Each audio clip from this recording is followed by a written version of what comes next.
no condition to following me. It's all. It's not about comfort, money. Those are not good excuses.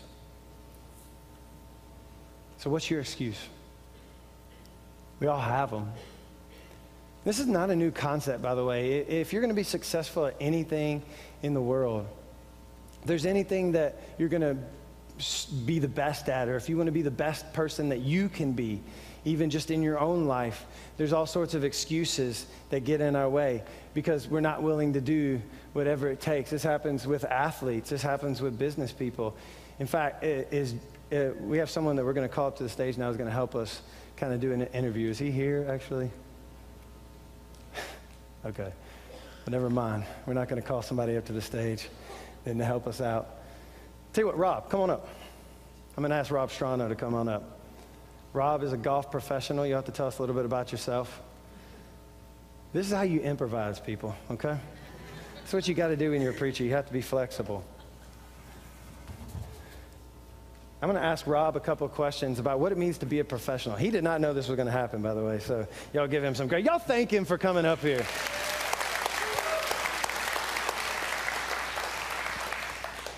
Okay, Rob, you ready for this? Yeah, let's go, buddy. Tell us a little bit about yourself. Grew up in St. Louis. Was blessed at an early age to have a father that somehow foresaw my future and put a putting green in my backyard. So I began a journey of learning the short game in golf. Was dropped off at the golf course when I was a little kid when my dad's away to work. He picked me up in the evening, and some of my best memories of being a kid are the sun going down and looking up behind the 18th green, seeing my dad stand there waiting for me to pick me up. So I played every day as a young man and through high school, college, and then decided to turn professional and played 15 years professionally.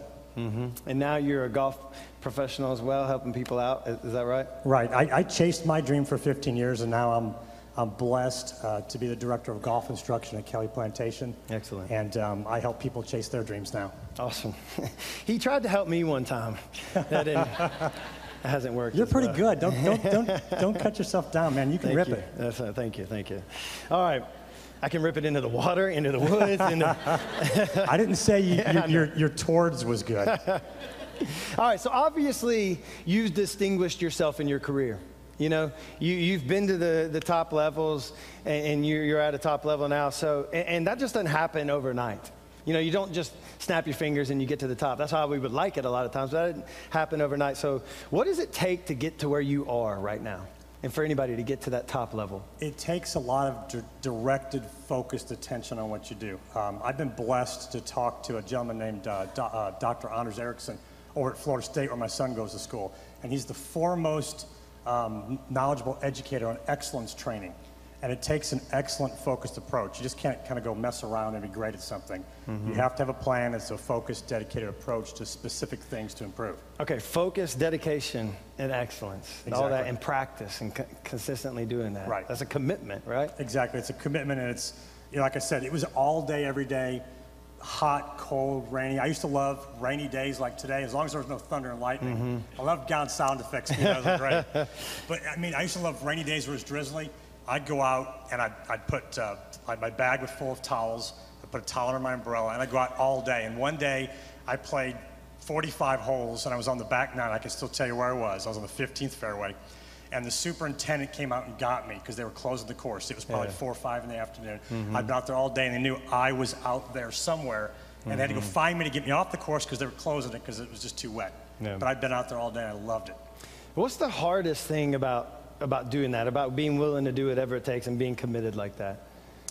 The hardest thing about it, you know, when it's a love and it's a passion, fan follower, love, passion, we have a passion for it. There's nothing hard about it. You just go, you do, you enjoy every second of what you do. The hardest part would be when you don't have a passion for it and you're trying to put a square peg in a round hole. Okay, excellent. What do you do, because you coach a lot as well, what do you do to motivate yourself and others? Especially golf's such a tough game, so what do you do to motivate yourself and others to be mentally tough and to keep going and to keep pushing when you're hitting those shots, or when when you're doing that kind of stuff, or when you're coaching people, or just for yourself? What do you do to keep motivated? That's a great question. Thank you. How do you How do you stay motivated? It's about having a directed goal. If you're motivated towards achieving something, then you have a directed goal to get there. When it's down, you always realize that a great player knows that they're one change away from getting it back. And it's that motivation, that knowing it's just around the corner that keeps you working at getting there. And I know from a faith standpoint, the motivation is always trying to stay as close to Christ as I can. Now, there's days where, like you were talking about earlier, man, you're in the down cycle and you're going, oh man, Lord, I'm so sorry. I'm so lousy at this Christian thing. I don't do that. Give me I do. I'm just kidding. I'm like, God help me. I mean, I'm trying to be like you, Lord, every step of the day, every step of the way, and I'm just having a bad run of it today. Yeah, but that's interesting, just knowing that there's something right around the corner, there's something better. Okay, what are some common excuses that you hear from people, maybe other golf professionals or just, even people on the tour, because I know you head out there and spend a lot of time with those guys as well. So what are some excuses you hear from people or coaches that have the talent but don't make it?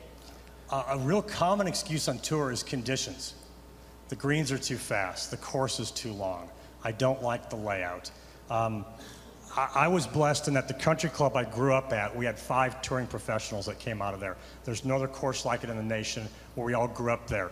The Masters is this week, and I was blessed to grow up with 68 Masters champion Bob Goldie. His nephew is Jay Haas. A contemporary of mine is Jay's younger brother, Jerry, who's now the coach at Wake Forest. Frank Connor, and then myself. 5 of us grew up there to play the tour. And Jay told me one time over lunch, we were talking about that exact thing, about conditions, and he said, I used to love it when I'd arrive at a tournament and I'd hear guys complaining about the course or the weather. And he said, I already knew I had those guys beat. One of the guys I coached on tour was a guy named Jay Williamson, and we were playing over in Jackson, and I was over there working with him on his game. And it was 1,000 degrees that week.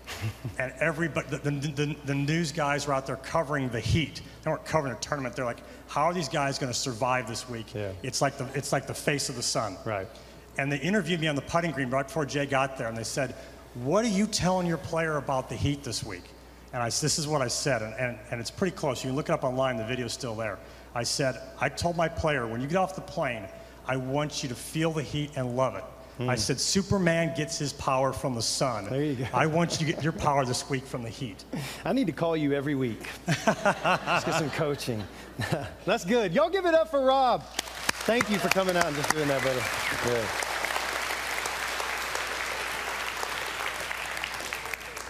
Yeah, you heard a lot of good stuff there, and a lot of it applies to our faith. Golf is a little bit more of an individual thing, and our relationship with Jesus is an individual thing, but there's